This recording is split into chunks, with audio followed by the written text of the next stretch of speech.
Hello and welcome back to PA Chalk Up. I'm your host Manny, and today we have Coach Steg. How we doing? Good, man. How about you? I'm good. We've kind of been talking in the lobby for a bit, but for those who might not know who you are, if you give us a little introduction on how you got to strength and conditioning and where you currently are. Yeah, my journey into strength and conditioning kind of started just as a soccer player growing up, getting into high school soccer and just being pretty undersized and pretty slow, but just good at running. And I had some teammates that were older than me and bigger and stronger and definitely more mature looking than I was, probably weighing like 170 playing soccer. So started to take some advice from them, got in the gym and just kind of fell in love with it, and then started to study it or decided to study it in college and just continued to love of sports and training.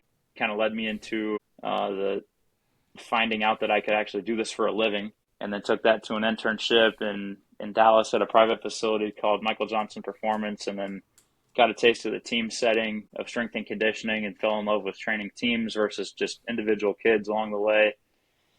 And that kind of led me down the road to collegiate strength and conditioning, where I just kind of moved back home, did an internship, lived with my parents, and commuted to the University of Houston for a semester, and then bounced over to grad school, just kind of doing the next thing in line to try to get into the college world. And that took me through another internship after grad school back at Texas A&M, and then drove me up to University of Cincinnati, where I got my first full-time offer. And then about 6 months ago, really moved out to Pittsburgh and started working here with women's lacrosse and swim and dive. Nice.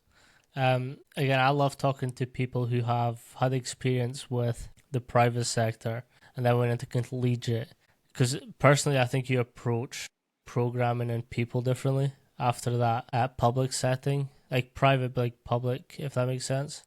Definitely. What currently gets you fired up about the industry? This is a quick shout out to our main sponsor on this channel, TeamBuilder. TeamBuilder is an all-in-one platform that hosts programs, questionnaires, testing, anything that you may need for your athlete's performance. You can host it in TeamBuilder. TeamBuilder also now has two different sides, which is OS and Practice. For more information on TeamBuilder, check out the link in the description. And if you use code PAChalkup all together, you will get a 30-day free trial. I mean, I think I've always had a passion for helping people. And so I think what regularly gets me fired up is just the potential to go in and try to change someone's life on a regular basis. I think what drives me, or what I'm passionate about the industry, is that I think we're moving the needle in the right direction as far as being able to place a higher value on what we do. And I think that only helps everyone raise their floor and raise their ceiling when you break into the industry or you try to make the next move up. I think it's slowly but surely, I mean, even the last 3 years that I've had as a full-time strength coach, I've seen it change a little bit there. So I'm excited just for the continued progression of that and to see where it's where we're at like 3 years from now. Yeah. And I think as well, like, I mean, I speak to plenty of people across there, and I always have the UK and Europe to compare it to. It does seem like a more collaborative space across there, where like everyone's technically just a phone call away and they'll give you the answers you're looking for, as opposed to like in the past where perhaps people were a little bit more guarded with what they were doing in their programs. Yeah, I mean, it's definitely, I feel like we're in a similar boat here, and I think it depends on like who you get connected with and who you try to seek information from. But it's kind of, in my opinion, it's kind of like up to the strength coach to figure out how to solve their own answers and like draw questions that are going to help you develop them as strength coaches, and then with the end goal being how to figure out how to serve their athletes better. So being a phone call away from plenty of resources has definitely become more and more of a thing. I think the longer a strength coach that is constantly seeking growth is in the field, and if not that, then there's endless resources all over the internet these days. So there's definitely a few ways to continue learning and find answers like that. For sure. You mentioned it before, but I know that you attend Summer Strong often as well, and I do attribute a lot of the collaborative spaces and the growth to that sort of event, where it's more like people are there to hang out and not like learn science. Like, I think that's a big difference. Yeah, Summer Strong is an unreal event. I'm pretty sure when I was listening to your podcast with Bert, I feel like he was like, "Oh yeah, you got to get out here next summer."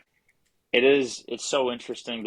I think they do an unreal job of bringing in people. Like last summer there were like one or two fairly sciencey presentations, which is awesome. But a lot of the other ones were more so like presentations or storytelling about these big life stories that a lot of people can relate to, and there's like an emotional draw to the speaker and the way they're presenting these topics, and it's just like, it's so much more than sitting there and taking notes on like, oh yeah, you're right, I should probably be doing my Olympic variations with like 80% instead of 90 when I'm peaking or something like that. There's more stuff that I think that's going to change you as a person and absolutely a strength coach than like an X's and O's practitioner, even though there are guys that talk on that at Summer Strong.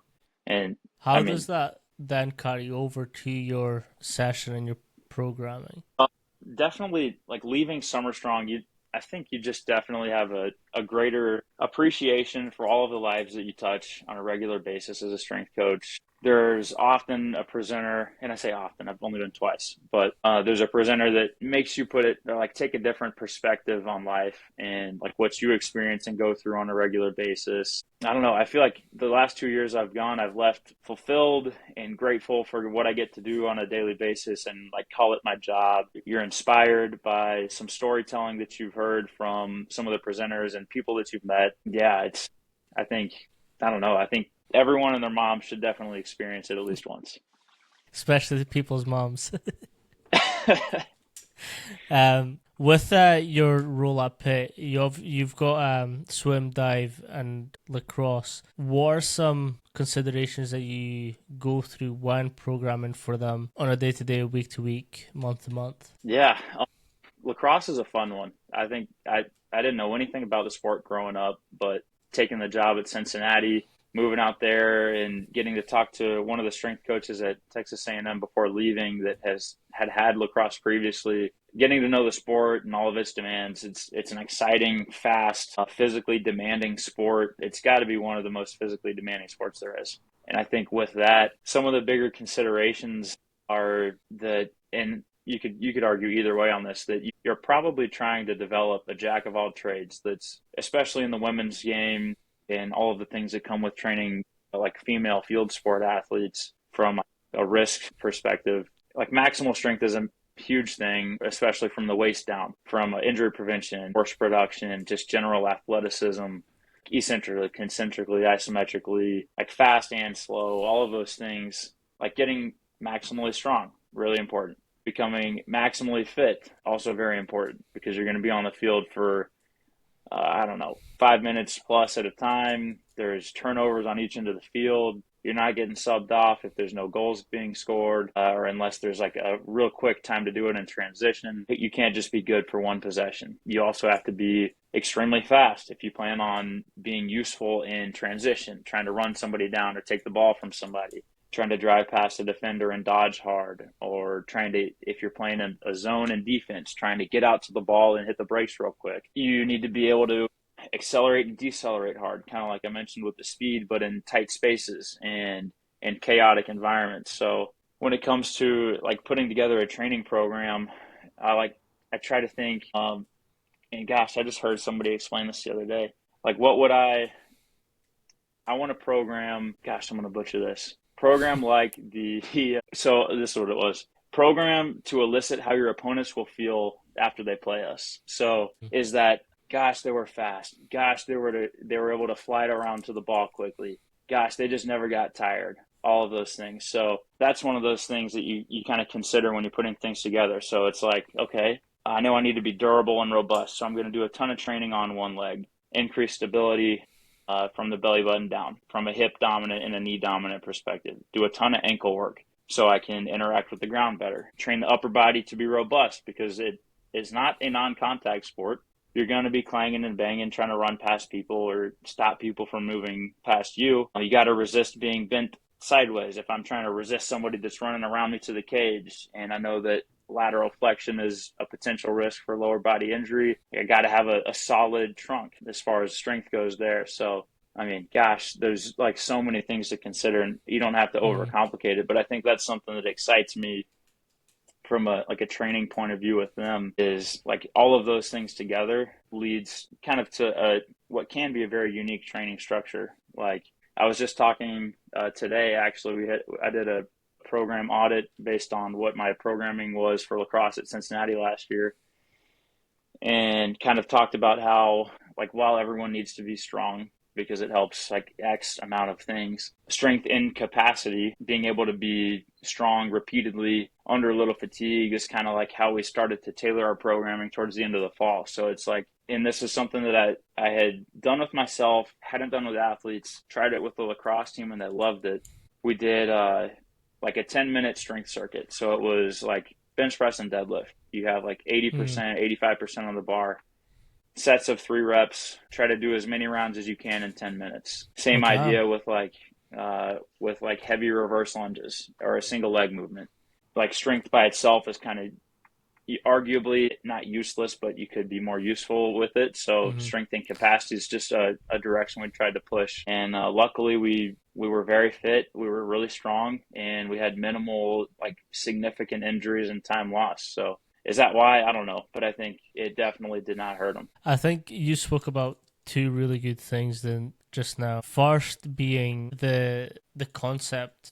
Again, I learned this a while back, but it's like taking athletes to the dark side or dark zone of training, where like it sucks to be there. You hate it. You don't want to do it, but it kind of goes back to what you were saying. It's like your opponents will feel so much worse after playing you, because like you know for a fact that you can handle everything that they have and have an answer for. So it's like it's teaching resilience. It's teaching them that like it can suck, but like you can make it through it. Yeah, definitely. It's like, I think the example used was like a high school football or a football team. It's like, yeah, they hit hard, they were fast, they just never quit. Like you couldn't get in their heads, like that kind of thing. So okay, so how do you get there? Like, okay, we're going to get really good at squatting and hang cleaning and pressing. We're going to train with a lot of density. Like all of those things have a place. And I think those aren't just like football movements. Anybody can get stronger. You know that from any amount of movements. It's not like a football hang clean that, shoot, I got lacrosse, we can't hang clean, whatever. But yeah, definitely. The second point to that was it's a kind of 2-parter, but I love talking about experimenting on yourself before drip feeding it into your athletes or clients, because like you get a better sense for what the session feels like, what the stimulus looks like, what the adaptations might happen from it. But then you also get to like, you get this cool thing, and Coach AK and even Madison, they're really good at it, where they can dictate everything that's going to happen. They could be like, yep, week 3, you're going to feel this, and it sucks, but we can do it. And then like they taper off, or something happens to make them feel a little bit better, so they can drive more. Again, pushing that ceiling, lowering the floor, kind of thing that you were talking about. But that circuit that you're talking about, it kind of sounds like a metabolic circuit, where it's just like for 10 minutes, 37 minutes, whatever the timing is, it's just balls to the wall, and you're just going through it. Yeah, it definitely is. And I think a part of that is like, I guess dating back to at least a year and a half ago, I started training myself with the Cincinnati football strength and conditioning coaches, who are awesome dudes. We started training at between like 4 and 5 a.m.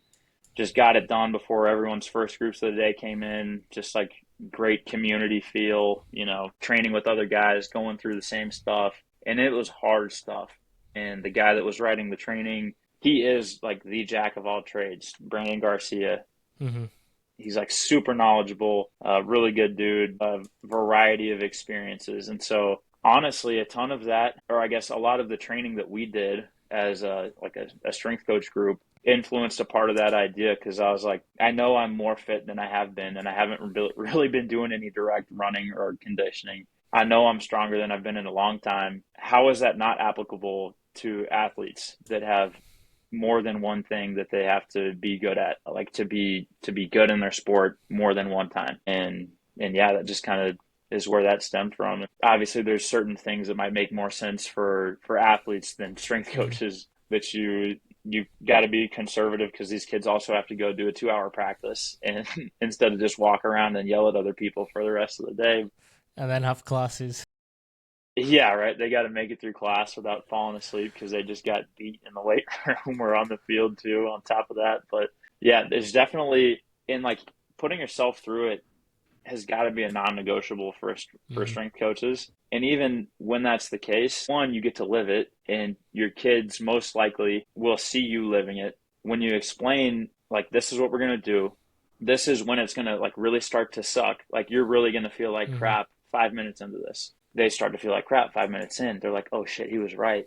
And then like light bulbs go off, trust isn't instantly built because you called it and you were right about this. And down the road, when you start to like stack sessions like that and everyone starts to see progress and improvements, like it's game on. They'll freaking run through a wall, do whatever you want for them or I think whatever. that's Yeah. I think that's one of the things that great coaches are able to do very effectively is like get that little spark in their athletes to like to the point where their athletes run through walls for them.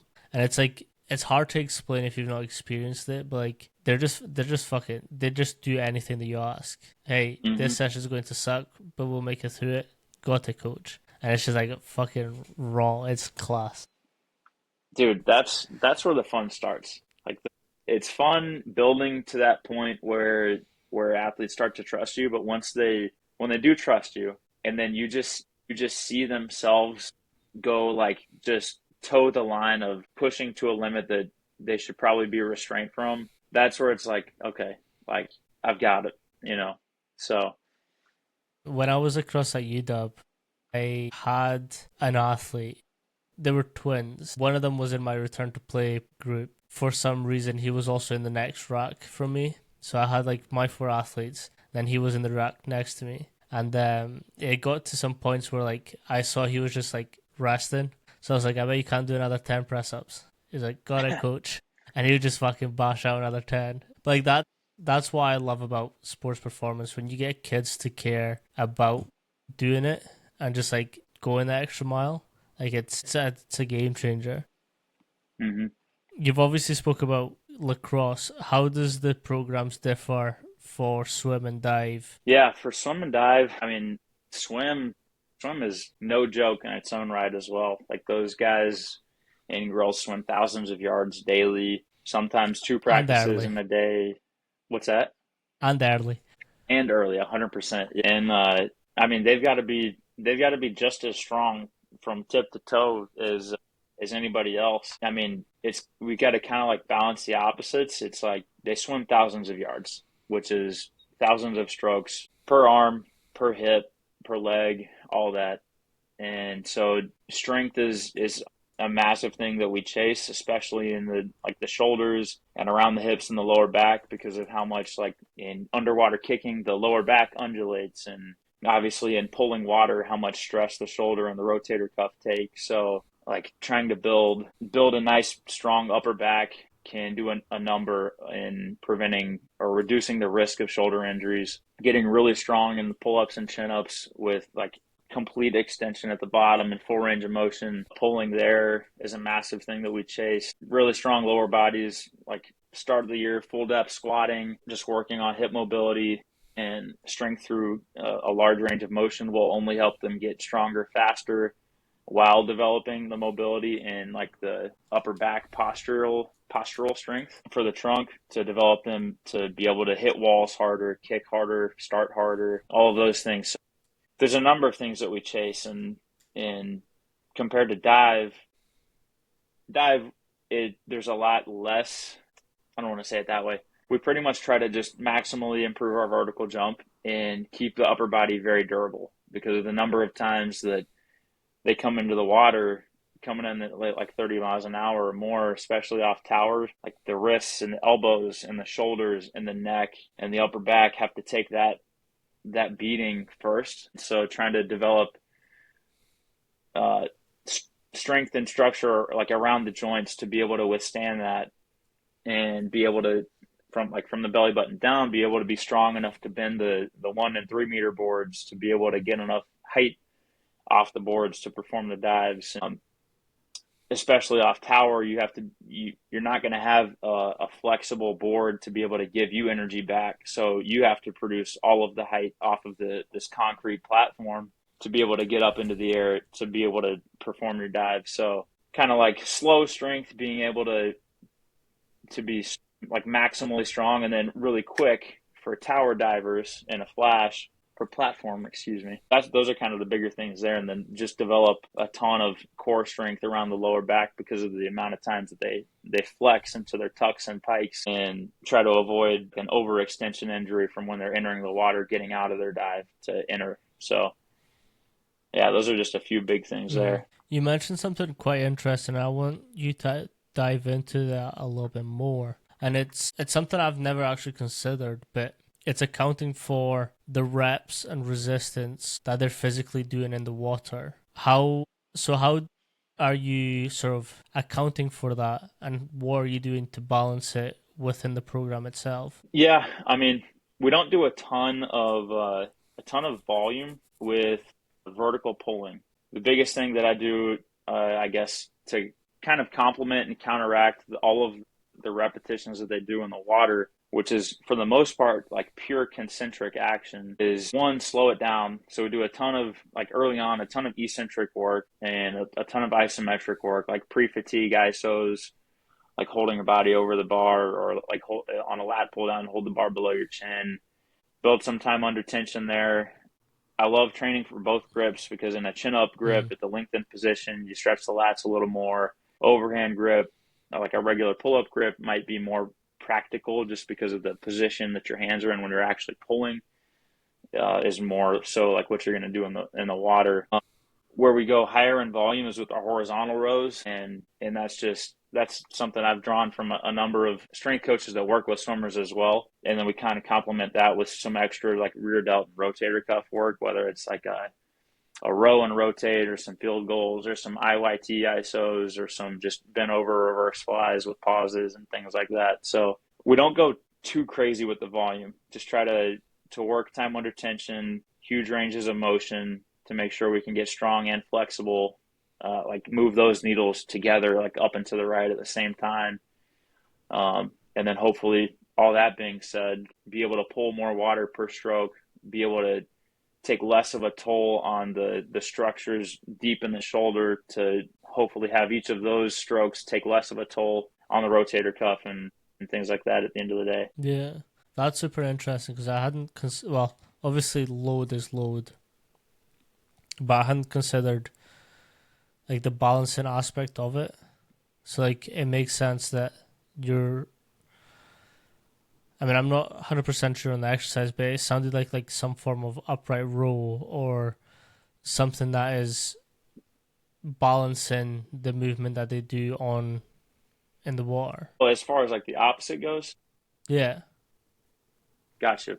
I mean, I think that the opposite of that would be any kind of like external rotation or abduction work. So we do all of the like pulling movements that you could argue are the exact same that they do in the pool, just with more resistance in both directions. It's mostly just like trying to strengthen the external rotators in a number of ways. So like we don't do a ton of upright rowing. If we're not doing those pulls, we're doing like some kind of overhead press progression, like overhead press, push jerk.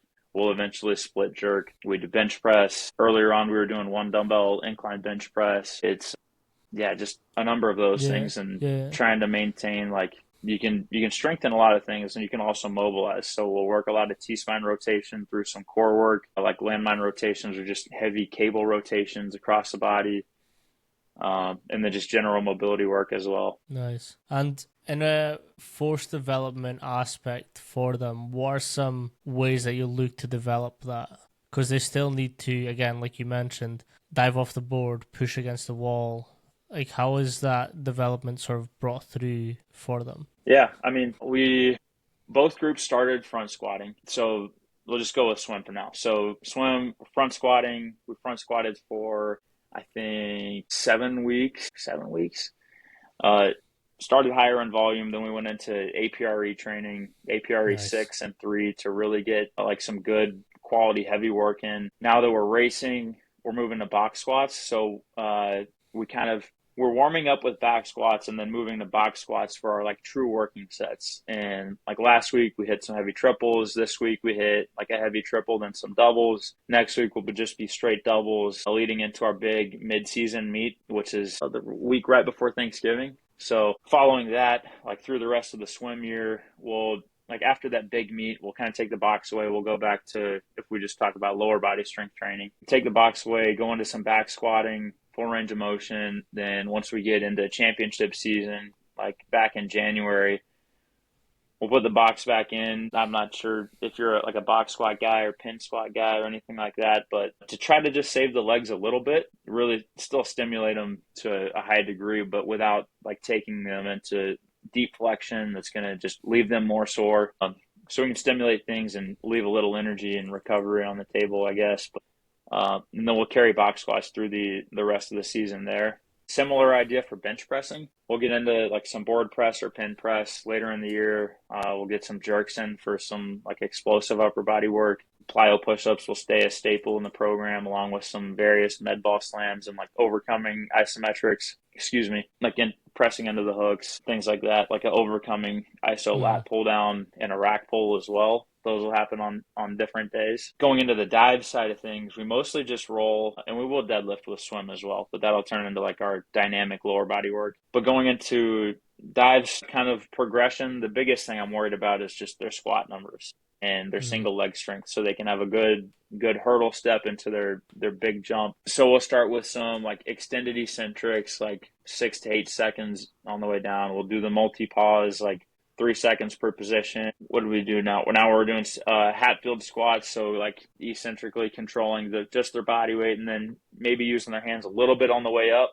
And then those are going to move to pin squats as they also get ready for their big mid-season meet, just so we can stay a little fresher and just work on pure strength and power production there from a dead stop. So similarly, we'll break in off of that. We'll go back through a little bit of just regular squatting, and then we'll really ramp it up. I'm thinking about just moving them to the belt squat later in the spring, so we can just try to keep them fresher, keep some, or I guess not keep, but like try to limit some lower back soreness that might come from squatting.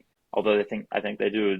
If you watch the dive team squat, I think they might be some of the best squatters on campus. But nice. It's always the unexpected sports that have the best squats. And I say that, I just told the lacrosse team last week the same thing, so that might get me in trouble. But Warzone. I find this really interesting, and it's something that I've been diving into a little bit more. Pardon the pun. Nice. But it's how to reduce DOMs but still get the same stimulus. So again, partials are a good way of doing it because you can still load it pretty heavy, but obviously because of the reduced movement or range of movement, there's less DOMs that come into play.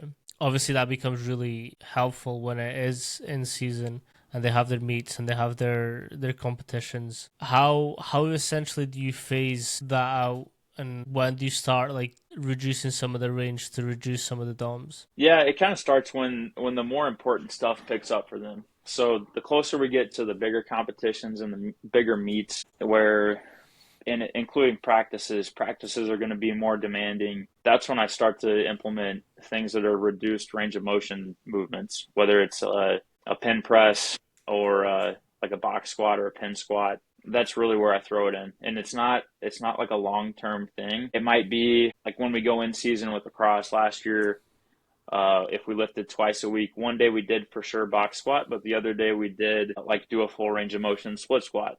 That was like our like secondary big lift on our other day of the week, just to maintain strength in a vulnerable position with just minimal volume. So yeah, it's just kind of all based around when the most important things that they need to be fresh for happen. Yeah, this is fascinating because I first heard it like 2 years ago, I think, about limiting the range to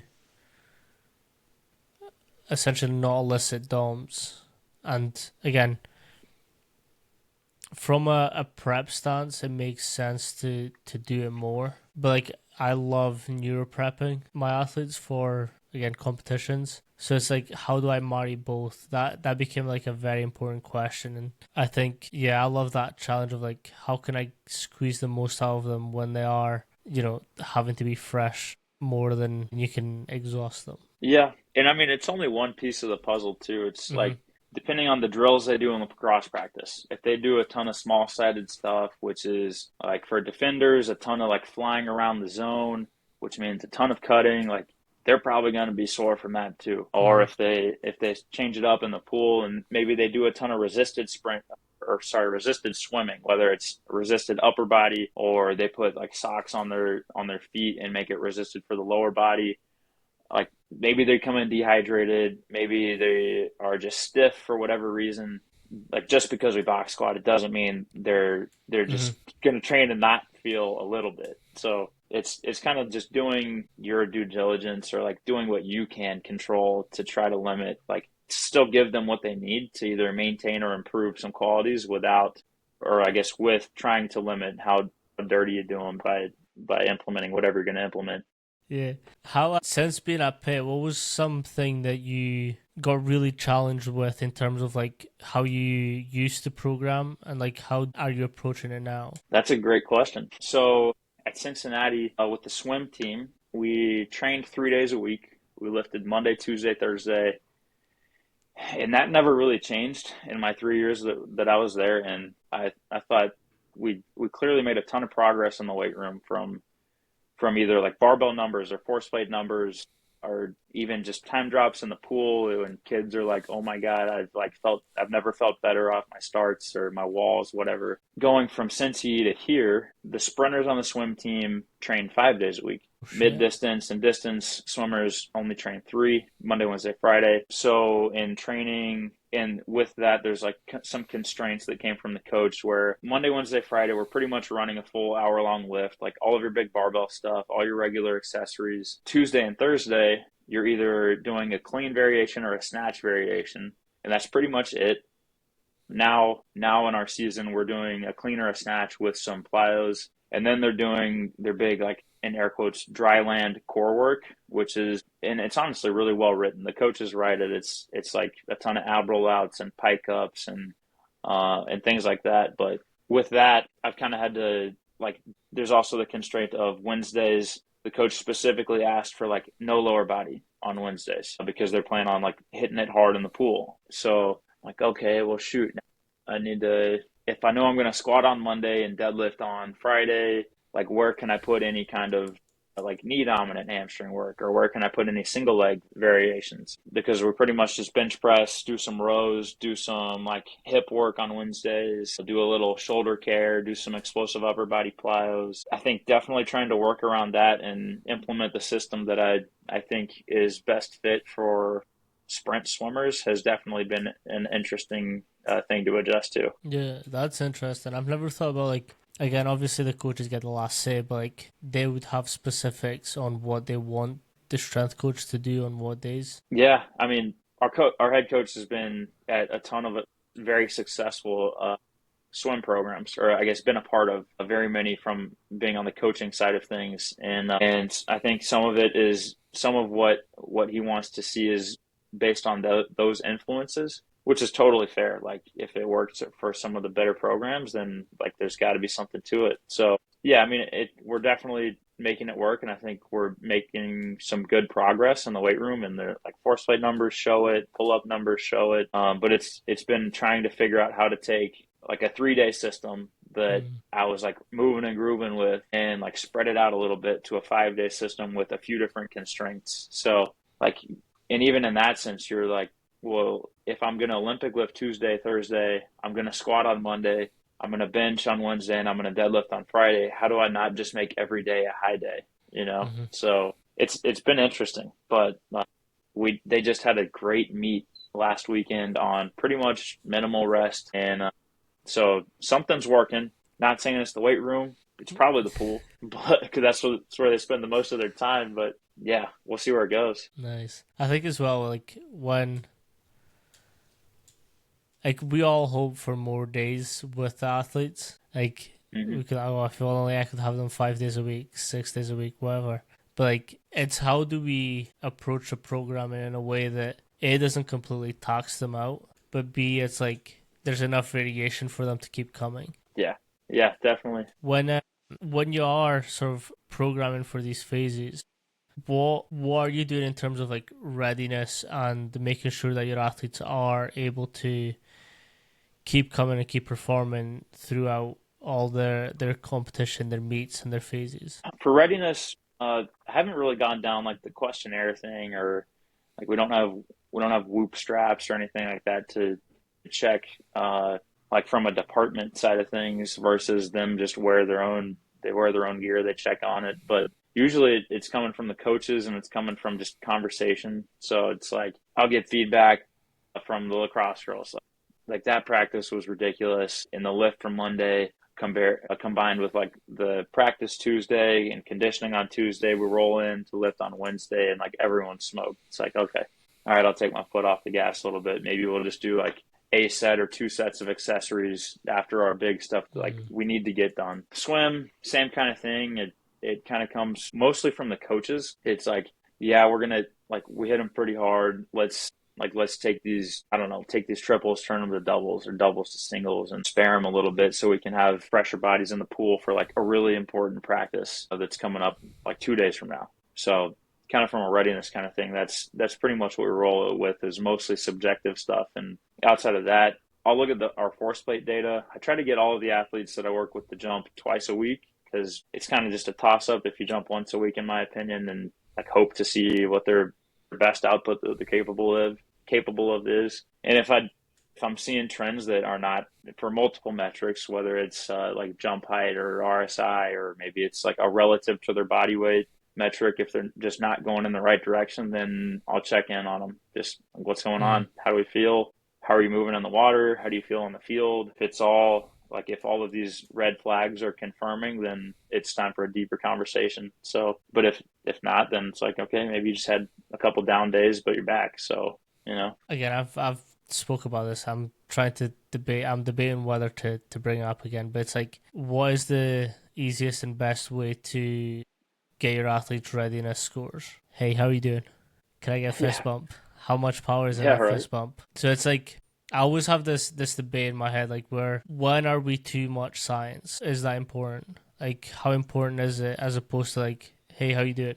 What's quicker? Because if you've got like an hour or 45-minute session, what's easiest to test, right? Yeah, 100%. I mean, especially like if you have any kind of rapport with your athletes, like, and they respect you and you get to know who they are and how they operate, you don't need I don't know how much a Whoop band is, but say it's $500. You don't need a $500 strap to tell you, or for me to be able to get a feel on how you're looking and doing internally today. But on the contrary, there is like how you feel is a lie. So like you could tell me like you feel like crap and then you go jump a PR on the force plates. It's like, okay, well, I know that everything else checks out, so you might just be in your head today. Or the opposite of that, like I feel great, everything's great, and next thing I know, like all of these weights are not moving the way they should be. Like I'm missing reps I shouldn't miss on a hang clean or whatever. And it's like, okay, this might be a day where, you know what, let's just move on to our next block. It's just not it today, and cut some volume, maybe leave a little in the tank, and like we'll come back in 2 days and see what we can do. So yeah, I love that fist bump. I don't think I've ever heard anybody say it like that, but that's great. Oh no, like, so you can tell exactly how your athlete's coming in. Like if there's someone that's like that always gives you like a decent fist bump, like a hard fist bump, and then the day after they come in and give you a little soft little touch, you'd be like, the fuck's wrong with you? Exactly. What's going on? It's the same, like, so anytime anyone comes into my weight room, I say like, the fist bump is first. Then it's like, how did you eat? Like, have you ate? Did you sleep well? Have you drank water? Depending on those three questions, one action, like I can adjust my program on the fly. Because like, again, a box squat to a full range squat all that's different is you're just adding the box. Yeah. So it's like there's not much that changes in my program. You're still getting that squatting. It just looks different. A couple days ago on Tuesday, had someone come in and they were feeling like just a little sniffly, just a little like under the weather. I was like, sick, let's take down the weights. I don't need to get squat you as heavy as I was going to.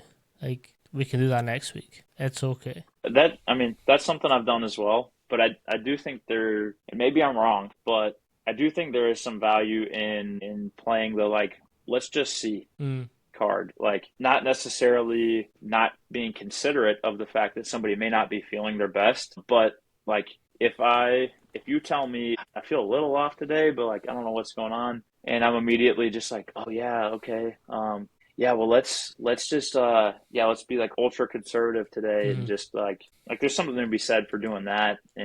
But on the other side, it's like, okay, well, we just kind of let you go and see what happens, and if you're rolling, let's just roll. But if you start to like if you start to have like, oh geez, yeah, like my body aches are coming through, then it's like, okay, that's for sure like confirmation that we can definitely take our foot off the gas. So I would, again, it's a good point that you bring up, and that should have maybe been clearer. So that I think that's when coach's eye comes into play. Like, your eyes, should be trained enough to be like, okay, actually, she is feeling a little, or he is feeling a little under, but they're moving fucking well. And I do kind of think that art is being lost, where like coaches are just relying on too much data and not actually being able to assess what's going on. But yeah, it's that thing where like, and to back up a little bit, to your point about sometimes when they are tired, they go in and jump a PR. I do think there's something to that. I had a conversation with Lachlan Walmont, who's in Australia, and like some of his athletes, after the most grueling session on the field, went into the weight room, squat PR'd, jump PR'd, just like hit massive PRs. And it's like, how? Why? Like, how does that happen? Yeah. So like, I think that's where the art of coaching, coach's eye comes into play, where you then like don't really know what's happening, but let's fucking rock it. Like, let's fucking go. When I was at Texas A&M as an intern, one of my favorite things that I learned from my mentor, and one of my favorite mentors, Bo Sandoval, was a quote. Like, I was squatting, like me and another intern were squatting, and like in passing, we were just talking like, dude, this feels so heavy today. Like, I don't know if we got it. And Bo walks by, he's like, well, guys, got news for you. Sometimes how you feel is a lie. And he just kept walking. I was like, no way. No freaking way. What just happened? That brought up what you just said, reminded me of it's almost like a psychology game you get to play where like I mentioned, you always want to be considerate, have the athletes like health and safety be the priority, but I do think there's something to providing the opportunity to like let someone else get in their head and then just confirm that with whatever it is. You're there to have their best interest in mind, but at the end of the day, I think there is something to be like, I don't know, a devil's advocate for how someone's feeling. Not necessarily to like doubt them or test them, but to provide some kind of I don't know, maybe external motivation that like maybe turns it around for them. So I don't know, that was something that came to mind when you brought that up. Yeah. I have this, I learned this I don't know how the degrees in the US work, but in the UK, Scotland specifically, your first 2 years are like sports science, where you get everything. So you get like biomechanics, physiology, psychology, sociology. You just get like a bit of everything in sports. And then your last 2 years, you specialize into whatever field you want, whether it's biomechanics, physiology, or S&C. One really important thing that I learned in psychology in my second year or third year was like, it was an old golfing video, and they were like, the guy was just shanking it all the time, just like bombing that ball. Sounds like me. But like, so the coach just turns around and he was like, see this coin? Put it in your left pocket.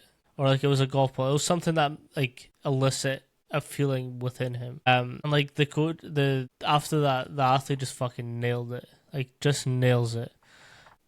the lecturer at that point was like, he just paused the video and he was like, "What do you guys think is going on?" So like me being like a fucking smart ass, I was like, "Is it the counterbalancement? Like, did it just balance him off?" And he's like, "Not quite. I like where you're heading, but not quite." And he was like, "He just feels silly." Like if you can elicit an opposite feeling to the feeling of them being stuck in their head, like they're no longer in their head focusing on that specific thing. They're now thinking about they look silly. So Yeah. I have this thing when I'm teaching Olympic weightlifts, and if someone's like in this rut with it, I'll stick a tissue paper just like hanging off their shorts, because like for a couple seconds they just feel silly. Like everyone's looking at them, they've got a tissue hanging out of their shorts. Like no one's really knowing why, because I don't explain it. I just like, hey, put this in your shorts. Let's lift again. And because they're now focused on the tissue as opposed to the lift itself, they fucking nail it. Might have to try that for Dude, myself and the athletes. it's like it's just the power of like what you were saying, like the psychology has a big impact on how you feel, how you perform. Because like if you're stuck, and like athletes are the best at being stuck in their own head. So like, how do we get them out long enough to perform? Yeah, definitely. There's definitely a lot to just short living emotion and the previous rep and like learning from it and just moving forward with whatever you have to change, you know? Yeah. 100%. I like that's my go-to. I love psychology, so it fucking gets me fired up. So with kind of going back into your sports, how do you sort of manage that time, like that contact time into your athletes as they're like coming through the program? Manage the what time? Sorry. So like obviously you'll have a team. There's a lot of contact points that you need to get in with them. How does that work within your teams? I mean, for lacrosse, try to get out to like every practice for warm up. Try to get just like daily touch points there. I mean, it's also an opportunity to just run a variety of warm ups and just get different movement patterns and exposures in for them, whether it's a plyo drill or a change of direction drill to just cap off some warm ups. But it's also a time to just like check in with them, like how we're feeling the morning after lift, conditioning, the weekend, game, whatever it is. Also catch up with the coaches, and I think that might be just as valuable as catching up with the athletes as far as having the contact points goes. Because I mean, we coach out of different buildings and things like that. So, I mean, when the athletes see you working well with your coaches, it's like, how could I not trust both of these groups of people? So, kind of like in the weight room too, it's like small talk when they get in the weight room, get to know them a little bit, see what they're about, see what they enjoy, and in turn, they get to learn a little bit about you and trust you more. So swim, not really that involved. Dive, not that involved, like at the pool or at the gymnastics room where they practice. I mean, half the time they got their heads underwater swimming anyways. So most of that just kind of stays in the weight room. But you go to practice and they see you at practice. You can walk around, throw them a little like encouragement or a little bit of like friendly smack talk about how fast or slow they're moving in the water, and they know you're invested in them. So I pretty much see the majority of the swim team every day in the weight room, see lacrosse almost every day in the weight room or out at practice for either conditioning or warm-ups. So yeah, I get a lot of contact points. There we go. So the reason I bring that up is like, I think it's the non-working hours that make the most impact, if that makes sense. Because like I'm pretty sure not all coaches get paid to turn up to the practice itself. So it's like stuff that's coming out from your own want and need to have that. Yeah, I mean, like it's like my last thing on the menu today was the swim group that ended their lift at 2:45. Practice started at 3. Left here before getting on the phone with you, walked over to the pool, hung out for like 40 minutes. They're doing some sprint sets. I didn't get to interact with too many of them, obviously, because they're working, but it's like, oh, lacrosse has like Saturday practices, or they got a scrimmage, or this was even before it was more of like a primary role to be at weekend events and actually contribute. But yeah, as many times as you can voluntarily be at a part of something that is developing them as an athlete, it goes a long way. Like you can't really put a price on the value that it brings when it comes to like creating trust and reliability and investment into things that are not just like barbells and 45-pound plates, you know? What's pounds? I'm I'm what joking. is it, I'm like joking. 22 something?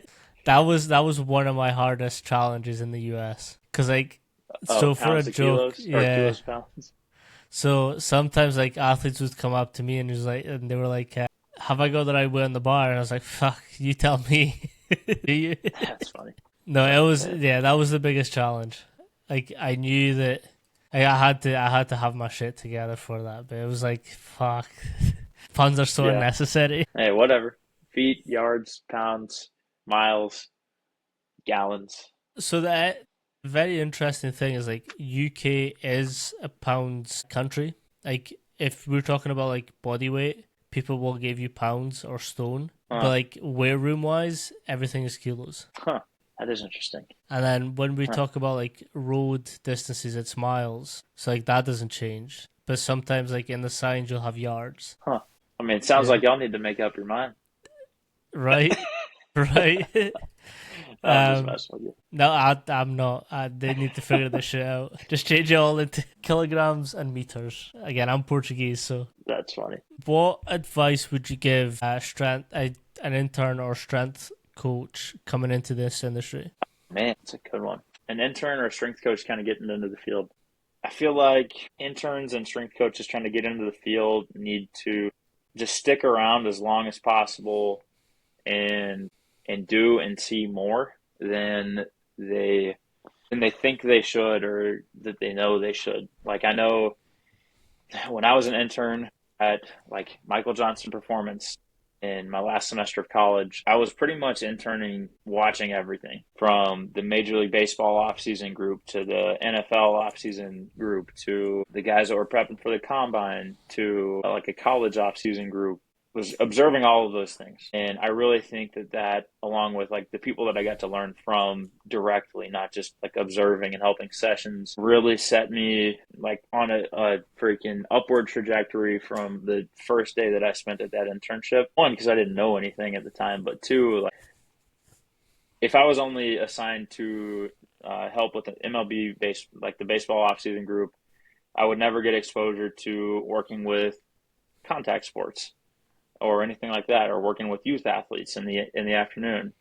And I think where I may have gone wrong and not done that was like at Texas A&M. I was helping with a good handful of teams, but I know I didn't help with softball. I didn't really help with volleyball. I didn't really help with soccer because I was spending so much other time with these other teams.